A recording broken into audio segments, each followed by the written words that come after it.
And in this year, African countries have adopted inclusive and sustainable industrialization in CFTA and the COVID-19 era as this year's theme. Several events organized to celebrate the day are taking place within the framework of the Third Industrial Development Decade for Africa, proclaimed by the UN General Assembly and adopted in 2016, on the 25th of July 2016. Now, what are the objectives of the Africa Industrialization Day? For this year, we have the following: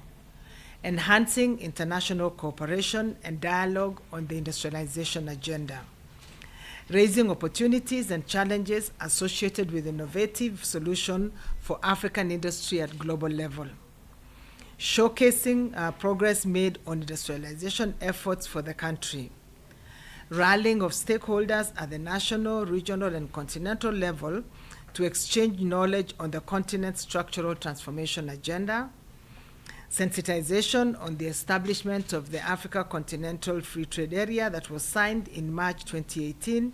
and becomes operational, or rather trading becomes operational on the 1st of January 2021. The US has made it very clear that it intends to use the negotiations with Kenya and the agreement with Kenya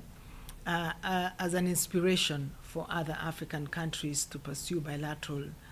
trade agreements with ourselves, and we're keeping that in mind as we negotiate. But each country will make up its mind when it is ready to do so.